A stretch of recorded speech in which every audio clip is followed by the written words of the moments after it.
하나님의 은혜가 여러분들 가운데 함께 하시기를 주님의 이름으로 축원합니다. 다윗 위대한 인물이지요. 그리고 광야에서 양떼를 돌볼 때 하나님께서 그 마음 중심을 보시고 그를 택하여 기름 부어 왕으로 세웠습니다. 그리고 다윗이 행하는 모든 일, 지혜롭게 행함으로 백성들의 존경을 받았고, 특히 골리앗을 물리침으로 이스라엘에 큰 승리를 가져왔던 다윗. 광야에서도 400명, 후에는 600명 이런 불황자들을 데리고 그들과 함께 광야에서 살았던 다윗. 왕이 된 후에도 사실 그 힘이 강력해서 주변 모든 나라들을 이제 점령하고 또 종의 나라로 삼았던 다윗이었습니다. 그러니까 다윗에게 가장 치명적인 그 악함, 인간의 연약함을 보였던 곳이 바로 이곳이죠. 오늘 이 사건은 사실은 단순히 다윗의 사건이 아닙니다. 오늘날 많은 경건한 사람들 또는 많은 바르게 살려고 하는 사람들에게 빠지기 쉬운 죄이기도 하지요. 그래서 오늘 본문의 말씀을 통해서 우리가 어떻게 죄에 빠져가는지, 그리고 이 죄가 우리를 어떻게 이끌어가는지 한번 살펴볼 수 있기를 바랍니다. 자, 오늘 본문의 말씀에 보면 전쟁의 때가 됐습니다. 근데 보통 때 같으면 다윗이 군사들을 이끌고 함께 전쟁에 나갑니다. 근데 이번에는 어쩐 일인지 다윗이 전쟁에 나가지 않고 장수들만 보냅니다. 요압과 그리고 그를 따르는 장수들, 이스라엘의 군대들을 이제 보내서 라빠라고 하는 곳에 보내는데, 지금은 케락성이라고 있습니다. 케락성. 우리 요르단에 케락성이 있는데 지금도 그 성의 흔적이 그대로 남아 있어요. 십자군이 쌓았던 성이 지금도 그대로 있지요. 자, 여기를 공격하고 있는데 다윗은 왕궁에 있습니다. 근데 이 말씀을 가만히 보세요. 왕궁에 있는데 다윗이요, 저녁 때 일어났다는 얘기를 해요. 여기 보면 저녁 때에 다윗이 그 침상에서 일어나. 그 침상에 일어났다. 그러니까 하루 종일 아니면 오후 내내 잠을 잤던 겁니다. 그러니까 낮잠을 잔다는 건 물론 피곤해서 그럴 수도 있고, 그런데 또 이스라엘 지역은 또 오후에 잠을 자는 경향이 있어요. 이 더운 지역은 점심 한낮 뜨거울 때에는 아예 그늘에서 시원하게 머물다 보면 잠을 잡니다. 근데 이게요, 저녁 때까지는 가지 않아요. 보통 한두 시간 정도 잠깐 이제 뜨거운 시간에 잠을 자고 쉬고 그러고 움직이는데, 다윗은 저녁 때까지 침상에 누웠다는 얘기를 합니다. 그러다가 옥상에 나와서 거닐다가 우연히 한 여인이 목욕하는 것을 봅니다. 그리고 그 여인을 불러서 동침을 하고 보냈는데 얼마 지나지 않아서 이 여인이 뭐라고 얘기해요? 자기 임신했다고 소식을 전합니다. 근데 여러분, 여기에 보면 밧세바가 어떤 모습을 보였는지 감정적인 게 전혀 드러나지 않아요. 오직 오늘 본문의 말씀의 초점은 다윗의 행동에 있는 겁니다. 이 여인이 미혹을 했는지 아니면 오히려 왕이 볼까 그렇게 했는지 전혀 그런 내용은 나오지 않습니다. 오직 다윗이 그 여인을 어떻게 행했는지. 그러니까 임신했다는 소식을 들으니까 이 남편 우리아를 불러냅니다. 우리아는 지금 전쟁터에 있습니다.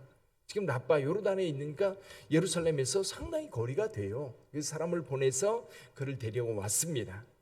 그리고 그에게 안부를 묻고 집에 내려가 하루 종일 쉬어라. 여기 보면 발을 씻으라 라는 말이 있어요. 8절에 보면 편하게 쉬어라. 하루 저녁 편히 쉬어라. 휴가를 내준 거지. 근데 우리아는 집으로 가지 않습니다. 어디로 가요?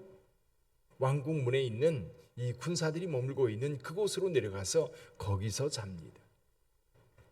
그 이튿날 이제 우리아가 집으로 간 게 아니라 거기서 잠을 잤다는 얘기를 누군가가 전했겠지요. 다윗이 그 소식을 듣고 우리아에게 왜 집에 가지 않았느냐라고 묻습니다. 물을 때 우리아가 이렇게 대답을 해요. 11절 한번 읽어볼까요? 11절 같이 읽어봅니다. 우리아가 다윗에게 아뢰되 언약궤와 이스라엘과 유다가 야영 중에 있고 내가 요압과 내 왕의 부하들이 바깥 들에 진치고 있거늘 내가 어찌 내 집으로 가서 먹고 마시고 내 처와 같이 자리이까? 내가 이 일을 행하지 아니하기로 왕의 살아계심과 왕의 혼의 살아계심을 두고 맹세하나이다 하니라. 우리아는요 햇사람입니다. 햇사람. 햇사람이라는 뜻이 뭐예요? 이스라엘 백성이 가나안 땅을 점령할 때 그 가나안 7족속 중에 한 족속이 햇사람, 햇족속입니다. 그러니까 햇사람이라는 얘기는 이스라엘 출신이 아니라는 얘기예요. 용병이고, 그리고 이스라엘이 점령하니까 그냥 거기 흡수되어서 살아가는. 그러니까 이스라엘 백성들이 보면 점령당하고 거기서 다 멸망당해야 될 사람 중에 한 사람이 우리아입니다. 근데 우리아가 지금 이스라엘 군대에 편입되어서 싸우고 있는데 얼마나 충성돼요. 그렇죠? 지금 현재 이스라엘 군인들이 전쟁에 싸우고 있는데 나만 편하게 집에 가서 쉴 수 있느냐는 거예요. 그럴 수 없다는 거지요. 그러니까 다윗은 악한 반면에 이 이방인이었던 햇사람 우리아는 굉장히 충성된 사람. 그렇죠? 예수님께서도 이 이방인들에 대해서, 이방인 백부장에 대해서 칭찬을 했었는데 아마도 이 우리아가 충성하는 그 모습이 아마 예수님 시대 백부장과 비슷하지 않을까, 그런 생각이 드는 거예요. 자, 그러니까 이번에는 다윗이요 그를 불러서 잔치를 베풀고 완전히 고주망태가 되도록 취하게 만듭니다. 그러면 그 본능적으로 어디로 갈 거라고 생각했어요? 집으로 갈 거라고 생각했던 겁니다. 근데 우리아는 그때도 집으로 가지 않아요. 여전히 군인들이 자고 있는 장막에 가서 잠을 잡니다. 그리고 이튿날 우리아의 손에 편지를 들려 보냅니다. 왕의 편지니까 우리아가 그거를 뜯어보지 않을 거라고 하는 것을 다윗은 알고 있었던 것이요. 근데 그 내용이 뭐예요? 요압에게 우리아를 전쟁이 맹렬한 곳에 보내서 죽게 하라는 사형 선고죠. 사형 선고. 요압은 왕의 마음을 알고 있었어요. 그래서 이 왕의 마음을 잘 알고 있었던 요압은 이 우리아를 전쟁터가 맹렬한 곳에 보내서 결국 사망에 이르게 합니다. 결론이 뭐예요? 27절에 보니까 여호와 보시기에 악하였더라. 여호와께서 모든 과정을 보고 계셨어요. 오늘 여러분, 죄가 우리 가운데 어떻게 들어오는지 보세요. 여러분, 우리의 상황에도요 죄가 잘 들어올 상황이 있어요. 그 상황은 우리가 피해야 됩니다.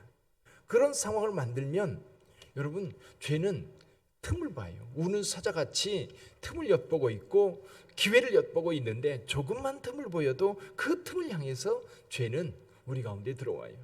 죄짓기 가장 이게 좋은 상황이 어떤 상황이냐면 탐욕이 있을 때, 죄가 그 욕심이 있을 때입니다. 욕심이 잉태하여 죄를 낳고 죄가 장성하여 사망을 낳는 거예요.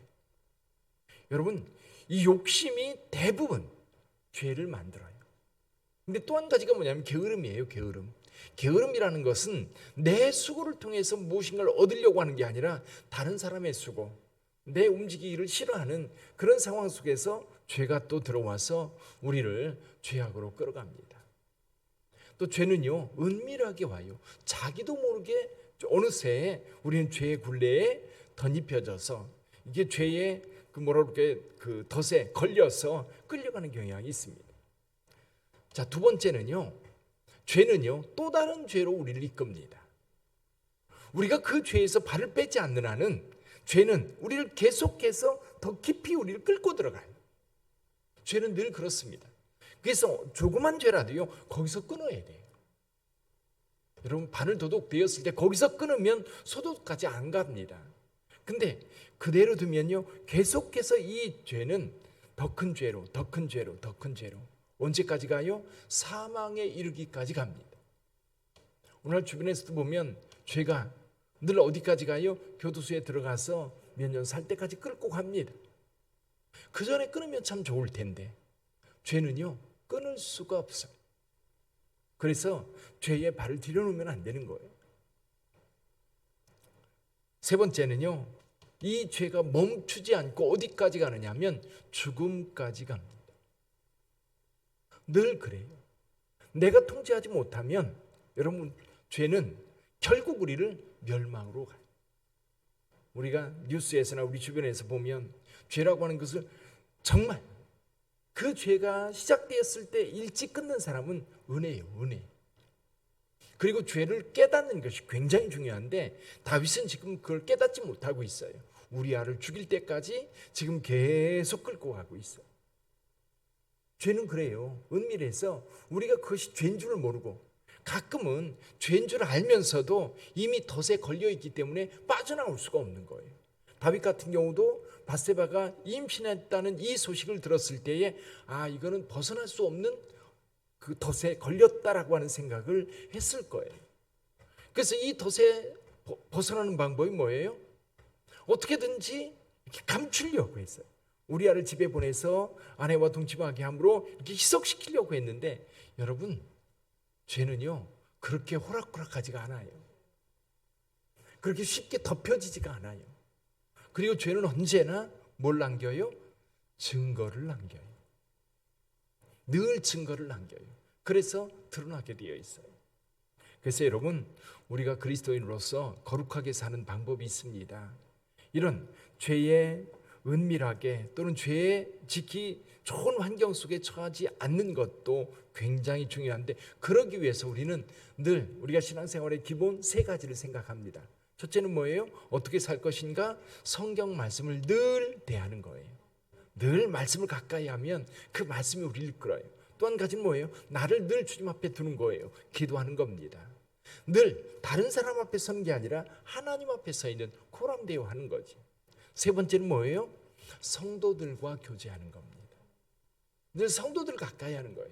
믿지 않는 자들과 가까이 하면 내 신앙이 자라지 못할 뿐만 아니라 그들과 함께 죄인 줄도 모르고 악을 행하는 경우가 의외로 많아요. 그래서 우리 성도들은요, 이런 하나님 앞에 서 있고 그리고 살아가는 방법에 대해서 늘 성경 가까이 하고, 그리고 예배 또는 성도들 간에 이렇게 교제를 늘 나눠야 되는 거예요. 그래서 구역 예배 드려야 되고요. 여러분, 기관 활동 잘해야 되는 거예요. 그리고 교회 모임 있으면 다른 데 가는 것보다 교회 와야 되는 거예요. 모이기에 힘쓸 때 그 교회는 살아있고요, 우리의 영혼도 사는 겁니다. 여러분, 그래서 교회 공동체라고 하는 것은 이런 세상의 악으로부터 우리를 보호해줘요. 교회 공동체가 그래서 중요한 겁니다. 교회 공동체 속에 있으면 하나님께서 이렇게 늘 보호해주고 지켜줘요. 또 빠질 경우에도 어떻게 살다 보면 세상에서 죄에 빠질 수 있잖아요. 그런데 성도들은 그걸 금방 깨달아요. 이게 잘못됐구나. 이렇게 가면 안 되는구나. 어떻게 깨달아요? 하나님의 말씀이 있고요, 하나님 앞에 기도하다 보면 내 모습이 보여요. 지금 어떻게 하고 있는지. 또 하나는 성도들과 같이 있다 보면 성도들의 어떤 신앙들 막잖아요. 성도들하고 대화를 하면 더럽지 않잖아요. 욕심이 드러나서 막 그것 때문에 이렇게 할까 저렇게 할까 음모를 꾸미지 않잖아요. 성도들은.